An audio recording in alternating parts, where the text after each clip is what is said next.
At the zoo. There are lions and roaring tigers and enormous camels and things. There are buffalo bisons and a great big bear with wings. There's a sort of a tiny potamus and a tiny rhinoceros too. But I gave buns to the elephant when I went down to the zoo. There are badgers and bidgers and bodgers and a superintendent's house. There are masses of goats and a polar and different kind of mouse. And I think there's a sort of a something which is called wallaboo, but I gave buns to the elephant when I went down to the zoo. If you try to talk to the bison, he never quite understands. You can't shake hands with a Mingo, he doesn't like shaking hand. And lions and roaring tigers hate saying how do you do. But I give buns to the elephant when I go down to the zoo.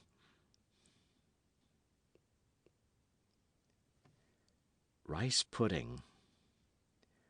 What is the matter with Mary Jane? She's crying with all her might and main, and she won't eat her dinner, rice pudding again. What is the matter with Mary Jane? What is the matter with Mary Jane? I've promised her dolls and a daisy chain, and a book about animals, all in vain. What is the matter with Mary Jane? What is the matter with Mary Jane? She's perfectly well, and she hasn't a pain. But look at her now, she's beginning again. What is the matter with Mary Jane? What is the matter with Mary Jane? I've promised her sweets and a ride in the train, and I've begged her to stop for a bit and explain. What is the matter with Mary Jane? What is the matter with Mary Jane? She's perfectly well and she hasn't a pain, and it's lovely rice pudding for dinner again. What is the matter with Mary Jane? Missing. Has anybody seen my mouse? I opened his box for half a minute, just to make sure he was really in it, and while I was looking, he jumped outside. I tried to catch him. I tried. I think he's somewhere about the house. Has anyone seen my mouse? Uncle John, have you seen my mouse? Just a small sort of mouse, a dear little brown one. He came from the country. He wasn't a town one. So he'll feel all lonely in a London street. Why, what could he possibly find to eat? He must be somewhere. I'll ask Aunt Rose. Have you seen a mouse with a waffly nose? Oh, somewhere about. He's just got out. Hasn't anybody seen my mouse?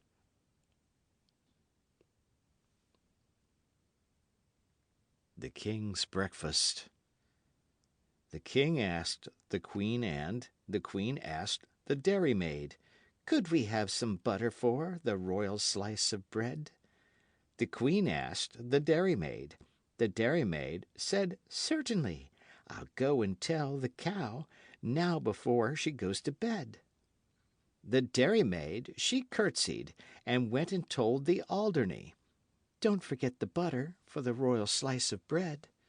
The Alderney said sleepily, you'd better tell His Majesty that many people nowadays like marmalade instead. The dairymaid said, fancy, and went to Her Majesty. She curtsied to the Queen and she turned a little red. Excuse me, Your Majesty, for taking off the liberty, but marmalade is tasty if it's very thickly spread. The Queen said, oh, and went to His Majesty. Talking of the butter for the royal slice of bread, many people think that marmalade is nicer. Would you like to try a little marmalade instead? The King said, bother, and then he said, oh, dearie me. The King sobbed, oh, dearie me, and went back to bed. Nobody, he whimpered, could call me a fussy man. I only want a little bit of butter for my bread. The queen said, "There, there," and went to the dairymaid. The dairymaid said, "There, there," and went to the shed. The cow said, "There, there, I didn't really mean it. Here's milk for his porringer and butter for his bread." The queen took the butter and brought it to his majesty. The king said, "Butter, eh?" and bounced out of bed. "Nobody," he said, as he kissed her tenderly. "Nobody," he said, as he slid down the banisters. "Nobody, my darling, could call me a fussy man, but I do like a little bit of butter to my bread." Hoppity. Christopher Robin goes hoppity hoppity, hoppity hoppity hop. Whenever I tell him politely to stop it, he says he can't possibly stop. If he stopped hopping, he couldn't go anywhere. Poor little Christopher couldn't go anywhere. That's why he always goes hoppity, hoppity, hoppity, hoppity, hop.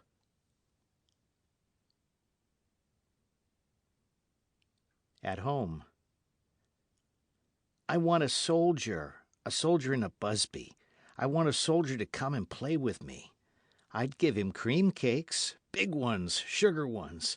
I'd give him cream cakes and cream for his tea. I want a soldier, a tall one, a red one. I want a soldier who plays on the drum. Daddy's going to get one. He's written to the shopman. Daddy's going to get one as soon as he can come.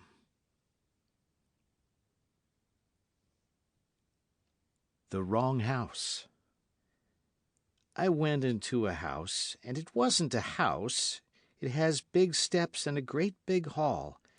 But it hasn't got a garden. It isn't like a house at all. I went into a house, and it wasn't a house. It has a big garden and a great high wall. But it hasn't got a May tree. It isn't like a house at all.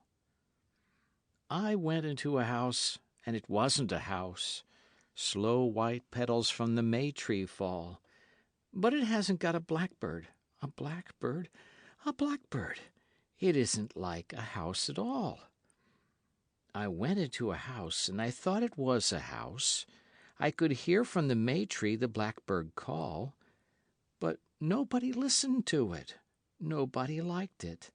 Nobody wanted it at all.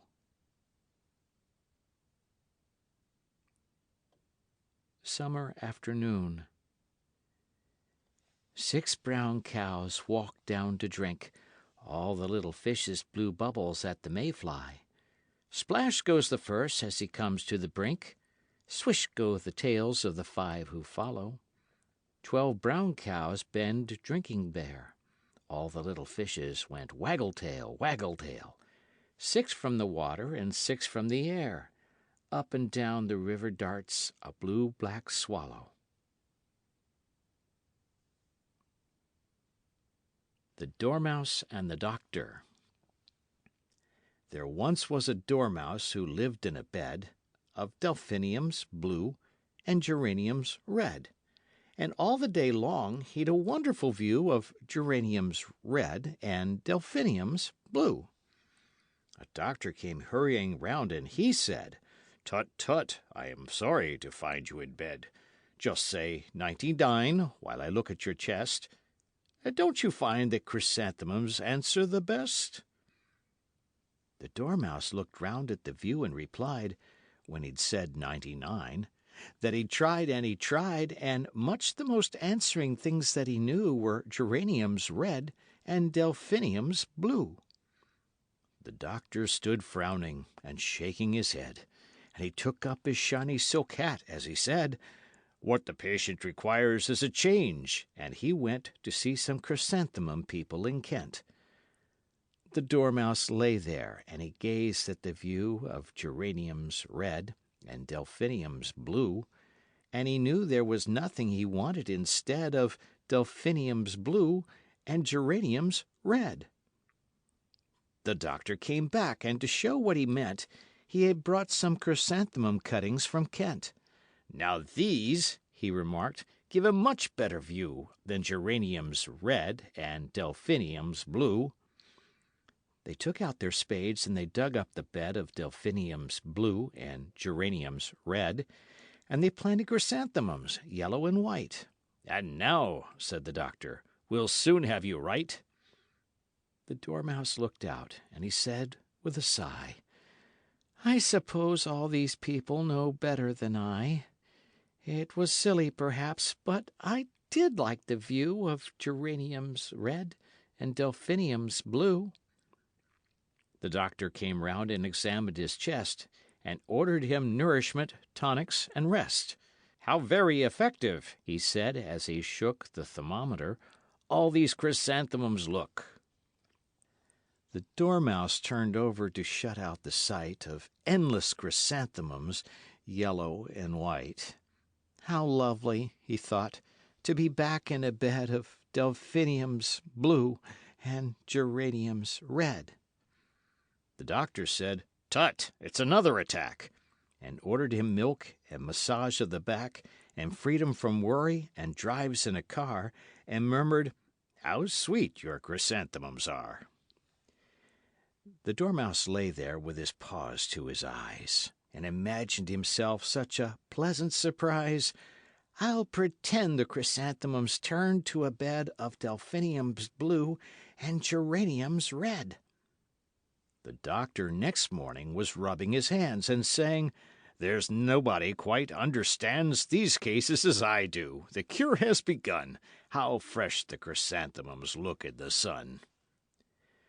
The dormouse lay happy. His eyes were so tight he could see no chrysanthemums, yellow or white, and all that he felt at the back of his head were delphiniums blue and geraniums red.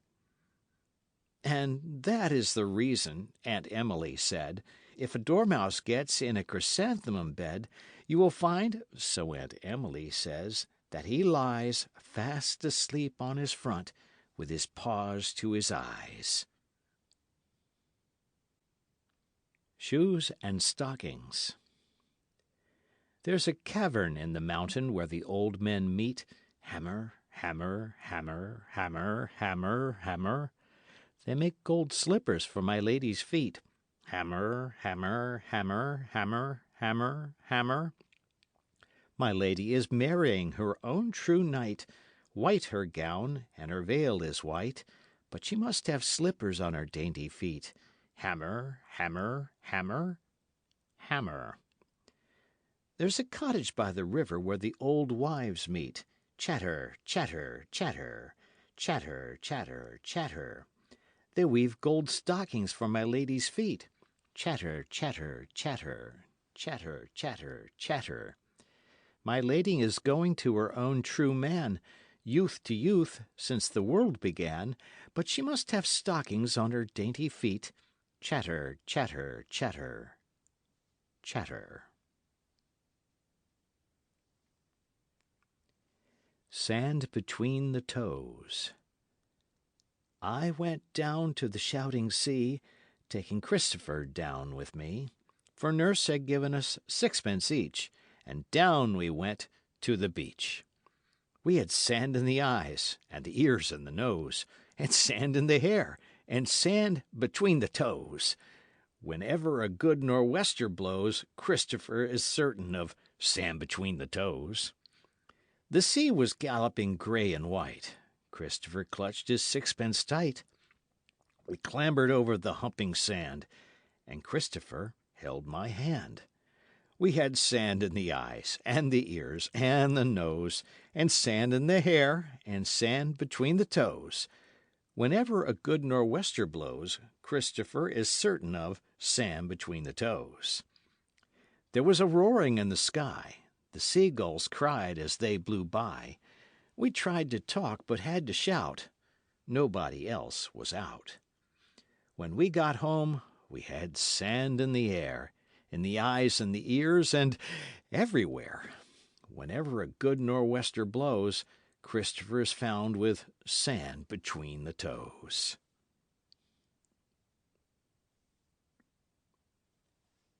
Knights and ladies.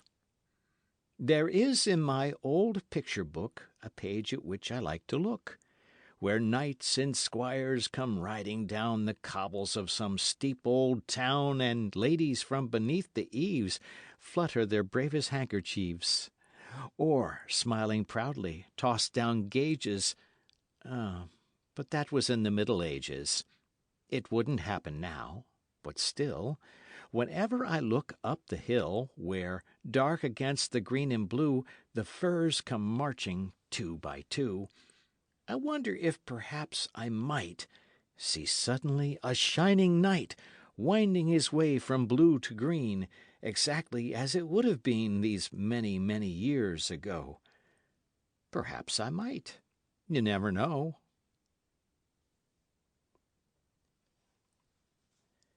Little Bo Peep and Little Boy Blue. What have you done with your sheep, Little Bo Peep? What have you done with your sheep, Bo Peep? Little Boy Blue, what fun! I've lost them, every one. Oh, what a thing to have done, Little Bo Peep! What have you done with your sheep, Little Boy Blue? What have you done with your sheep, Boy Blue? Little Bo Peep, my sheep went off when I was asleep. I'm sorry about your sheep, Little Boy Blue. What are you going to do, Little Bo Peep? What are you going to do, Bo Peep? Little Boy Blue, you'll see, they'll all come home to tea. They wouldn't do that for me, Little Bo Peep. What are you going to do, Little Boy Blue? What are you going to do, Boy Blue? Little Bo Peep, I'll blow my horn for an hour or so. Isn't that rather slow, Little Boy Blue? Whom are you going to marry, Little Bo Peep? Whom are you going to marry, Bo Peep? Little Boy Blue, I'd like to marry you. I think I should like it too, Little Bo Peep. Where are we going to live, Little Boy Blue? Where are we going to live, Boy Blue? Little Bo Peep, up in the hills with the sheep. And you'll love your little Bo Peep, Little Boy Blue? I'll love you forever and ever, Little Bo Peep. I'll love you forever and ever, Bo Peep. Little Boy Blue, my dear, keep near, keep very near. I shall always be here, Little Bo Peep.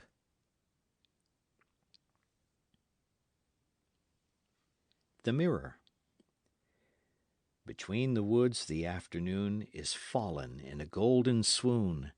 The sun looks down from quiet skies to where a quiet water lies, and silent trees stoop down to trees, and there I saw a white swan make another white swan in the lake, and breast to breast, both motionless, they waited for the wind's caress, and all the water was at ease. Halfway down. Halfway down the stairs is a stair where I sit. There isn't any other stair quite like it. I'm not at the bottom. I'm not at the top. So this is the stair where I always stop. Halfway up the stairs isn't up and isn't down. It isn't in the nursery. It isn't in the town. And all sorts of funny thoughts run round my head. It isn't really anywhere. It's somewhere else instead.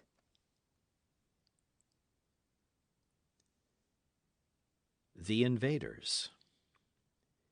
In careless patches through the wood, the clumps of yellow primrose stood, and sheets of white anemones, like driven snows against the trees, had covered up the violet, and left the bluebell bluer yet. Along the narrow carpet ride, with primroses on either side, between their shadows and the sun, the cows came slowly, one by one, breathing the early morning air and leaving it still sweeter there. And one by one, intent upon their purposes, they followed on in ordered silence and were gone. But all the little wood was still, as if it waited so, until some blackbird on an outpost yew, watching the slow procession through, lifted his yellow beak at last to whistle that the line had passed. Then all the wood began to sing its morning anthem to the spring.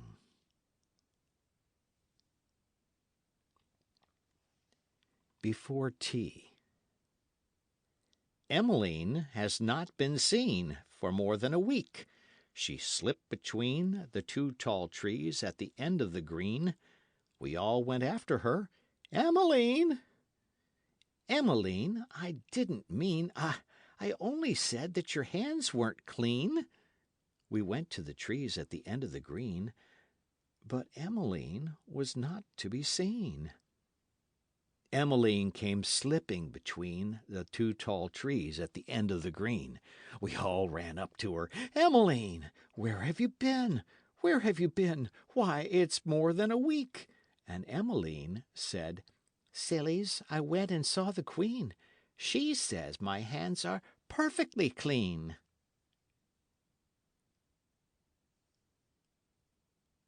Teddy Bear. A bear, however hard he tries, grows tubby without exercise. Our teddy bear is short and fat, which is not to be wondered at. He gets what exercise he can by falling off the ottoman, and generally seems to lack the energy to clamber back. Now, tubbiness is just the thing which gets a fellow wondering, and Teddy worried lots about the fact that he was rather stout. He thought, if only I were thin. But how does anyone begin? He thought, it really isn't fair to grudge me exercise and air. For many weeks he pressed in vain his nose against the window pane, and envied those who walked about, reducing their unwonted stout. None of the people he could see is quite, he said, as fat as me. Then, with a still more moving sigh, I mean, he said, as fat as I. Now Teddy, as was only right, slept in the ottoman at night, and with him crowded in as well more animals than I can tell. Not only these, but books and things, such as a kind relation brings, old tales of once upon a time, and history retold in rhyme. One night it happened that he took a peep at an old picture book, wherein he came across, by chance, the picture of a king of France, a stoutish man, and down below these words, King Louis so-and-so, nicknamed the Handsome. There he sat, and think of it, the man was fat. Our bear rejoiced like anything to read about this famous king, nicknamed the Handsome. There he sat, and certainly the man was fat. Nicknamed the Handsome, not a doubt, the man was definitely stout. Why then, a bear, for all his tub, might yet be named the Handsome Cub. Might yet be named, or did he mean that years ago he might have been? For now he felt a slight misgiving. Is Louis so-and-so still living? Fashions in beauty have a way of altering from day to day. Is handsome Louis with us yet? Unfortunately, I forget. Next morning, nose to window pane, the doubt occurred to him again. One question hammered in his head. Is he alive, or is he dead?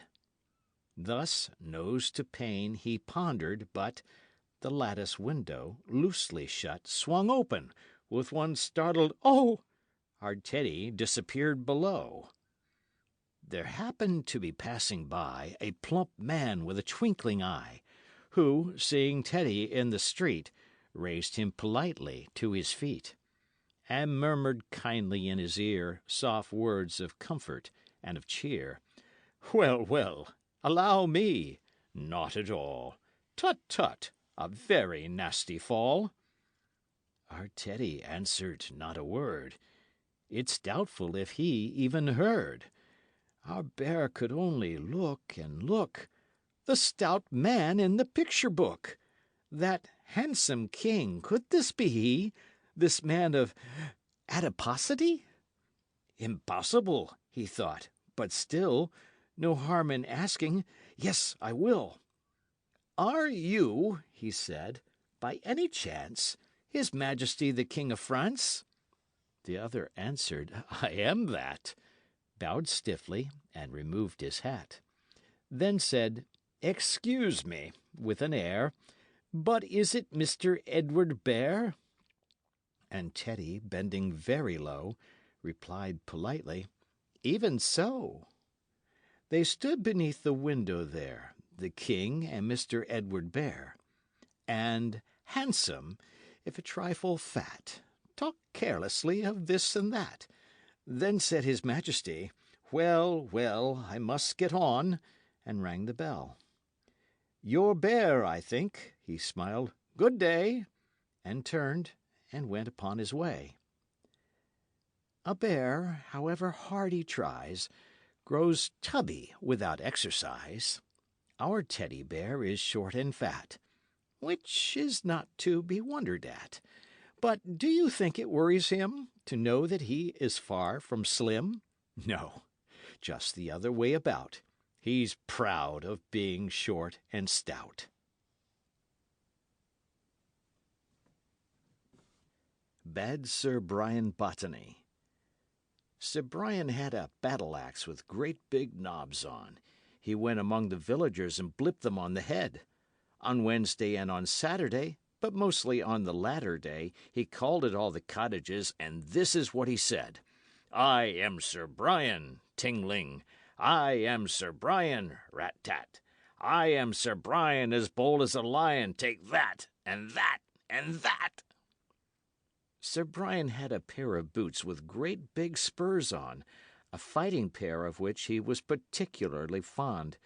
On Tuesday and on Friday, just to make the streets look tidy, he'd collect the passing villagers and kick them in the pond.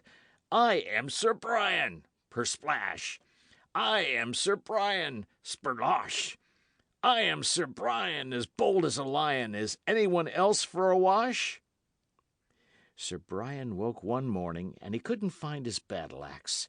He walked into the village in his second pair of boots. He had gone 100 paces when the street was full of faces, and the villagers were round him with ironical salutes. You are Sir Brian, indeed. You are Sir Brian, dear, dear. You are Sir Brian, as bold as a lion. Delighted to meet you here. Sir Brian went a journey, and he found a lot of duckweed. They pulled him out and dried him, and they blipped him on the head. They took him by the breeches, and they hurled him into ditches, and they pushed him under waterfalls, and this is what they said. You are Sir Brian, don't laugh. You are Sir Brian, don't cry. You are Sir Brian, as bold as a lion. Sir Brian the lion, good-bye. Sir Brian struggled home again, and chopped up his battle-axe. Sir Brian took his fighting boots and threw them in the fire. He is quite a different person now he hasn't got his spurs on, and he goes about the village as B. Botany, Esquire. I am Sir Brian? Oh, no. I am Sir Brian. Who's he? I haven't got any title. I'm Botany. Plain Mr. Botany, B. In the Fashion. A lion has a tail, and a very fine tail. And so has an elephant, and so has a whale, and so has a crocodile, and so has a quail. They've all got tails but me. If I had sixpence, I would buy one. I'd say to the shopman, Let me try one. I'd say to the elephant, This is my one. They'd all come round to see. Then I'd say to the lion, Why, you've got a tail. And so has the elephant, and so has the whale. And look, there's a crocodile. He's got a tail. You've all got tails like me.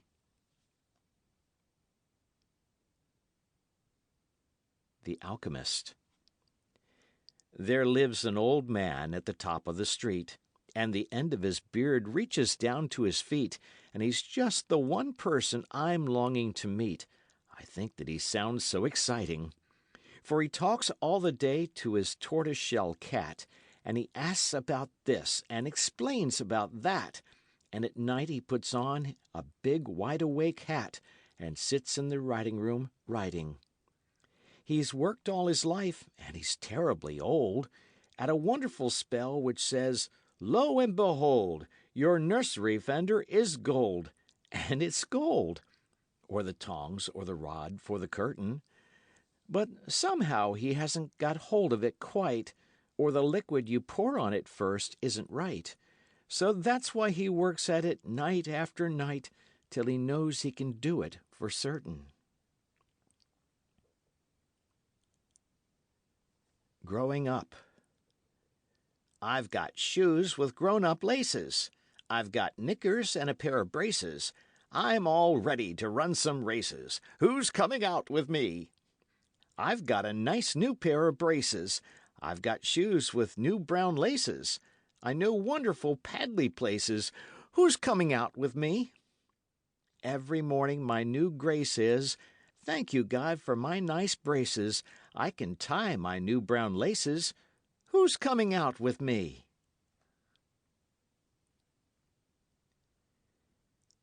If I were king. I often wish I were a king, and then I could do anything. If only I were king of Spain, I'd take my hat off in the rain. If only I were king of France, I wouldn't brush my hair for ants. I think if I were king of Greece, I'd push things off the mantelpiece. If I were king of Norroway, I'd ask an elephant to stay. If I were king of Babylon, I'd leave my button gloves undone. If I were king of Timbuktu, I'd think of lovely things to do. If I were king of anything, I'd tell the soldiers, I'm the king.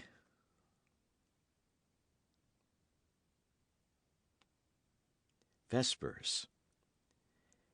Little boy kneels at the foot of the bed, droops on the little hand's little gold head. Hush, hush, whisper who dares. Christopher Robin is saying his prayers. God bless Mummy. I know that's right. Wasn't it fun in the bath tonight? The cold so cold and the hot so hot. Oh, God bless Daddy. I quite forgot. If I open my fingers a little bit more, I can see Nanny's dressing gown on the door. It's a beautiful blue, but it hasn't a hood. Oh, God bless Nanny and make her good. Mine has a hood, and I lie in bed and pull the hood right over my head.